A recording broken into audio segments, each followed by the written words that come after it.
Hi! இப்போ எங்கே கிளம்பிட்டுருக்கோம் அப்படின்னு பார்த்தோன்னா, நம்ம கர்நாடகா பார்டர் அந்த எண்டில இருக்கோம் இல்லையா? அங்கே இருக்கக்கூடிய மாதேஸ்வரன் மலை கோவிலுக்கு தான் போகலாம் அப்படின்னு சொல்லிட்டு பிளான் பண்ணி கிளம்பியாச்சு.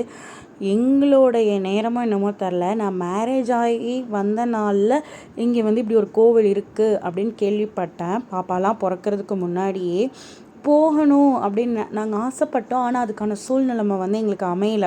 போகிறதுக்கே முடியல. அதுக்கப்புறம் பாப்பா பொறந்து இப்போ ரீசெண்டாக ஒரு வருஷம் 2 வருஷத்துக்குள்ளே கூட போகலாம் அப்படின்னு ஒரு 2, 3 டைம் பிளான் போட்டோம். அப்பயும் எங்களால் போக முடியல. என்னமோ தெரியல, அது போகிறதுக்கான சுச்சுவேஷனே அமையல. இவங்க கூட சொல்லிகிட்டே இருந்தாங்க, நம்ம ஒரு இடத்துக்கு போகணும் அப்படின்னா அங்கே நம்மளை கடவுள் கூப்பிடுறாரு, நம்மளை வர வைக்கும்போது தான் நம்ம போக முடியும். நம்ம என்னதான் முயற்சி பண்ணாலும் கடவுள் கூப்பிட்டா மட்டும்தான் நம்மளால் அந்த இடத்துக்கு போக முடியும் அப்படின்னு இவங்க கூட சொல்லிட்டு இருந்தாங்க. அந்த கடவுள் கூப்பிடுறதுக்கு இவ்வளோ நாள் ஆயிடுச்சு போல இருக்குது. இன்றைக்கி தான் எங்களுக்கு அதுக்கான ஒரு வாய்ப்பே கிடச்சிச்சு. சரி, ஓகே. திடீர் சடன் பிளான் தான், திடீர்னு கிளம்புனது தான். போகலாமா வேணாமா அப்படின்னு ஒரு கன்ஃபியூஷன்லேயே இருந்து கிளம்புனது தான். ஆனால் போனதுக்கு அப்புறம் தான் ரொம்ப ப்ளஸ்ஸாக இருக்குது அப்படின்னு சொன்ன மாதிரி இருந்தது. சரி அப்படின்னு சொல்லிட்டு கிளம்பியாச்சு. வெயில் பயங்கர வெயில் தான். பட் கார்லேயே போனனால அந்த அளவுக்கு வெயில் தெரியல. என்னதான் வெயில் தெரியலனாலும் காரில் உட்காந்துட்டு போனாலும் அந்த ஒன் டே ஃபுல்லாக சுற்றுனது பயங்கர ஹெட்டேக் ஆகிடுச்சு. ஆனால் பார்க்குறதுக்கு ரொம்ப நல்லா இருந்துச்சு. நம்ம எப்படி குன்னூர் மலை மேலே சுற்றி சுற்றி மேலே போனோம் இல்லையா, அந்த மாதிரி தான் இருந்தது. 18 பெண்டுன்னு நினைக்கிறேன். ஆனால் நல்லா இருந்தது. என்ன கொஞ்சம் அப்படின்னா, வெயில் காலம் அப்படின்றனால ரொம்ப ஒரு மாதிரி காஞ்சு போன மாதிரி இருந்தது. இது பார்த்தோன்னா ஃபாரஸ்ட் ஏரியா, ஃபுல்லாக ஃபாரஸ்ட் ஏரியா தான். யானை, சிங்கம், புலி, அந்த மாதிரி மான், குரங்குலேயே வித்தியாசமான குரங்குகள்லாம் இருக்கும் இல்லையா, அந்த மாதிரி வாழக்கூடிய ஒரு ஃபாரஸ்ட் ஏரியானே சொல்லலாம். நம்ம ஒரு இயர்லியாக ஒரு 7 மணிக்குள்ளே, அதுக்கப்புறம் பார்த்தோன்னா நைட்டு ஈவினிங் டைமுக்கு மேலெல்லாம் வந்தோன்னா கண்டிப்பாக நம்மளால் எல்லா விலங்குகளையும் மேக்ஸிமம் பார்க்க முடியும். ஆனால் நாங்கள் கிளம்புனதே ஒரு 11 மணி அப்படின்ற மாதிரி தான் கிளம்புனோமா. கோவில் போய் சேர்றதுக்கு மணி 12 ஆயிடுச்சு. கிட்டத்தட்ட 1.5 மணி நேரம் நம்ம மேட்டூர்லேருந்து மாதேஸ்வரன் மலைக்கு போகிறதுக்கு.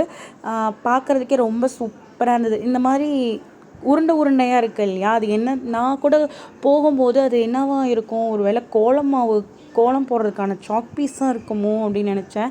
ஆக்சுவலாக அது விபூதியாமா, கெட்டியாக வச்சுருந்தாங்க. மாதேஸ்வரன் மலையோட பெரிய அங்கே போயிட்டு வந்திருக்கோம் அப்படின்னு தெரியணுனாலே அதோட பட்டை தான் நம்ம சொல்லுவாங்க. இந்த விபூதி உருண்டையாக இருக்கு இல்லையா, அதுதான் தண்ணி குழச்சி பட்டையை போட்டு விட்டுருவாங்க எல்லாருக்குமே.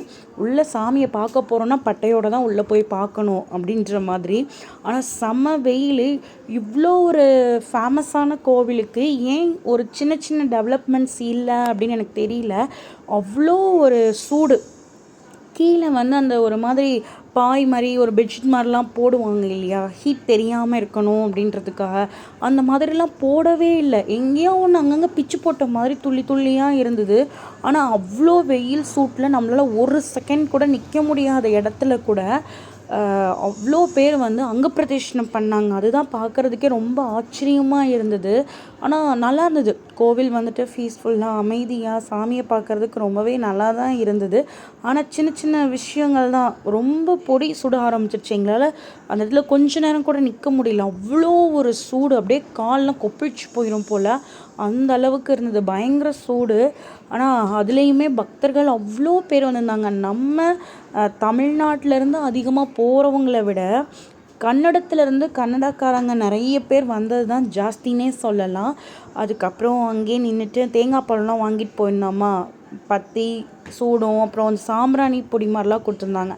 அதெல்லாம் அங்கேயே சாமிக்கிட்ட காமிச்சிட்டு அதுக்கப்புறம் அப்படியே கோயிலுக்குள்ளே போகலான்ட்டு வந்தோம். யானை வந்தது. பார்க்குறதுக்கே ரொம்ப சூப்பராக இருந்தது. ஆனால் யானைக்கு ரொம்ப வயசாகிடுச்சுன்னு நினைக்கிறேன். ரொம்ப பழங்கால யானை போல். ஆனால் அது பார்க்குறதுக்கே ரொம்ப பயமாக இருந்தது. அது ஹேண்டில் பண்ணுறதே ஒரு மாதிரி டெரராக பண்ணுற மாதிரி இருந்துச்சு. ஆசீர்வாதம் பண்ணும்போதே டொம்முன்னு வைக்கிற மாதிரி இருந்தது. பார்க்குறதுக்கே ஒரு மாதிரி பயமாக இருந்தது. அப்புறம் யானைக்கிட்டே ஆசீர்வாதம் வாங்கிட்டு அப்படியே வந்தோம். இந்த மாதிரி தேர் இழுக்கிறாங்க இல்லையா, இது பார்த்தோம் அப்படின்னா நம்ம பழனியில் தங்கத்தேர் இருப்போம்ல, அந்த மாதிரி தான் இங்கே 3 தேர் இருக்குது. அந்த 3 தேர்லேயுமே மாதேஸ்வரனுடைய அந்த சாமி தான் உள்ளே வச்சுருக்காங்க. அதுக்கு ஏதோ 2000 ரூபாயோ 3000 ரூபாயோ சம்திங் கட்டிட்டு ஒரு கையில் வந்து ஒரு கோல் மாதிரி கொடுக்குறாங்க. அதை வச்சுட்டு நம்ம இழுத்தோம் அப்படின்னா நம்ம வேண்டுதல் நிறைவேறும் அப்படின்ற மாதிரி கோவிலை சுற்றி கூட்டிகிட்டு வந்தாங்க. மோளம் நாதஸ்வரம்லாம் வாசிச்சுட்டு அதுவுமே பார்க்குறதுக்கு சூப்பராக இருந்தது. அப்புறம் அப்படி இப்படின்னு சொல்லிட்டு சும்மா ஒரு 5 சுற்று தான். ஆனால் அவ்வளோ கும்பல். இன்றைக்கி என்ன அவ்வளோ விசேஷம்னு எனக்கு தெரியல. பட் ஆனால் நல்ல க்ரௌடு. ஆனால் டக்குன்னு போய் சாமியை பார்த்துட்டோம். கிட்டத்தட்ட ஒரு 1/2 hour தான் சாமி பார்க்குறதுக்கு, அதுக்கு மேலேலாம் ஆகலை. அவ்வளோ கும்பல்லையுமே 1/2 மணி நேரத்தில் சாமியை பார்த்துட்டு அழகாக வெளியில் வந்து உட்காந்தாச்சு. இங்கே இருக்கவங்க எல்லாரையுமே பார்த்தாலே தெரியும், பட்டை இல்லாத நெத்தி யாருக்குமே இருக்காது. அழகாக அந்த பட்டையை போட்டு விட்டு சந்தனம் வச்சு பார்க்குறதுக்கே சூப்பராக இருந்தது. திருப்தியாக மன திருப்தியோடு சாமி கும்பிட்டுட்டு வெளியில் வந்துட்டோம். வந்ததுக்கு ஏதாவது வாங்கணும் இல்லையா அப்படின்னு சொல்லிட்டு, சரி இங்கே வந்து தேங்காய் மிட்டாய் தான் ரொம்ப ஃபேமஸ் அப்படின்னு சொல்லி சொன்னாங்களா, சின்ன தேங்காய் மிட்டாய் வாங்கிட்டு அதுக்கப்புறம் அப்படியே வெளியில் வந்துட்டோம். சார் வந்துட்டு சாப்பிடலாம் எங்கேயாவது உட்காந்து அப்படின்னு சொல்லிட்டு சாப்பிட்றலாம் அப்படின்ட்டு சாப்பிட்டோம். நிறைய மாடுகள்லாம் நிறைய நம்ம பார்க்கலாம். ஏன் இந்த மாதிரி நிறைய மாடுகள் அலையுதுன்னா, வேண்டிக்கிட்டு அந்த மாதையன் சாமிக்காக அங்கே வந்து அவங்களுடைய மாடை விட்டுட்டு போயிடுவாங்களாமா. அதனால் அதோட மாடுகள் வந்து நிறைய இங்கே சுற்றிட்டுருக்கோம் அப்படின்னு சொல்லிட்டு இருந்தாங்க. பார்க்குறதுக்கே ரொம்ப சூப்பராக இருந்தது. அப்புறமா சாப்பிட்டு முடிச்சுட்டு அப்படியே கிளம்பும்போது தான் பார்த்தா அந்த மாதையனுடைய அந்த ஸ்டாச்சு, அந்த சிலை வந்து மேலே இருந்தது. ஆனால் அங்கே வந்து லாக் பண்ணிட்டாங்களாம், உள்ளே வந்து அலோடு இல்லை அப்படின்னாங்க. ஒரு 2 yearsஆகவே வந்துட்டு அந்த இடத்துல வந்து யாரையுமே உள்ளே விடலை அப்படின்ற மாதிரி சொன்னாங்க. அப்புறம் சரி அப்படின்ட்டு வெளியிலேயே நின்றுட்டு பார்த்துட்டு ஃபோட்டோஸ்லாம் எடுத்துகிட்டு அப்புறம் அங்கேருந்து வந்துட்டோம். ஆக்சுவலாக இவர் தான் வந்து மாதையன். இவரை வச்சு தான் இங்கே வந்து பயங்கரமாக வழிபாடு செய்கிறாங்க. ரொம்ப ஃபேமஸான ஒரு கோவில்னே சொல்லலாம். அப்புறம் வர வழியில் பார்த்தா நிறைய மானுங்க, அவ்வளவு தண்ணி இல்லாமல் அப்படியே ரொம்ப கஷ்டப்பட்டாங்க. ஆக்சுவலாக அந்த மான் நிற்கிற இடம் எல்லாமே வந்து பார்த்தோன்னா ஒகேனக்கல்லேருந்து நமக்கு கர்நாடகாவிலேருந்து ஒகேனக்கல்லேருந்து நமக்கு மேட்டூர் வரக்கூடிய தண்ணி தான் எப்படி காஞ்சி போய் கிடக்க பார்த்தீங்களா. மேட்டூர் டேமையும் கொஞ்சம் ரீசெண்டாக தான் போய் பார்த்தேன். தண்ணி ஏதோ ஃபுல்லாக இருக்குன்னு ஒரு எக்ஸ்ட்ரீமில் போய் பார்த்தா ஏதோ இந்த குழிக்குள்ளே கிடக்கும் இல்லையா, குட்டையாக இருக்கும் பார்த்தீங்களா, குட்டை மாதிரி இருக்குது. தண்ணியை பார்க்கும்போதே ஆச்சரியமாக இருந்தது. அப்போ இந்த மான்கள்லாம் என்ன பண்ணுங்க, எங்கள் கண்ணில் தென்பட்டதே இந்த மான்கள் மட்டும்தான் தென்பட்டது. அதுக்கப்புறம் இன்னொன்று என்ன அப்படின்னு பார்த்தோன்னா, குரங்குகள்லேயே முகம் மட்டும் கருப்பாக இருக்கும் இல்லையா, அதுக்கு பேர் என்னன்னு எனக்கு சரியாக தெரில. அந்த குரங்கை நாங்கள் வந்து பார்த்தோம். அப்புறம் பார்த்துட்டு அப்படியே ஃபோட்டோஸ் வீடியோஸ்லாம் எடுத்துகிட்டு ஒரு வழியாக வீட்டுக்கு வந்தாச்சு. ரொம்ப நாள் பார்க்கணுன்னு இருந்த கோவிலுக்கு போயிட்டு வந்தாச்சு. இந்த கோவிலோட ஒரு பெரிய சிறப்பு என்னென்னா, நம்ம எது வேண்டுனாலும் நடக்கும், அங்கே போயிட்டு வந்தால் நல்லது நடக்கும் அப்படின்ற ஒரு விஷயம். இன்னொன்று, நம்ம வயலில் நம்ம நெல் போட்டிருக்கோம், வாழை போட்டிருக்கோம், நம்ம என்ன விளைச்சல் செஞ்சோமோ அதை கொண்டுட்டு போய் அந்த மாதேஸ்வரன் அந்த சிவனுக்கு கொண்டு போய் கொடுத்துட்டு வந்தோம், வச்சு பூஜை பண்ணிட்டு வந்தோம் அப்படின்னா நமக்கு வந்து இன்னும் நல்ல ஒரு செல்வ செழிப்பு உண்டாகும் அப்படிங்கிறது தான் ஒரு விஷயம். நிறைய பேர் இந்த மாதிரி விளைஞ்ச வெள்ளாமையை கொண்டு போய் கொடுத்து அதை வச்சு அன்னதானம் போடுறாங்க. அன்னதானத்துக்கு மட்டும் எந்த ஒரு நாளுமே குறைவு இருக்கக்கூடாது அப்படிங்கிறது தான் இந்த கோவிலோட ஒரு பெரிய சிறப்பு அம்சம். நமக்கு என்னெல்லாம் பிரசாதம் கொடுத்தாங்க அப்படிங்கிறத நான் காமிக்கிறேன் பாருங்கள். கற்கண்டு, அப்புறம் ஒரு பீஸ் தேங்காய், இது வந்து என்னது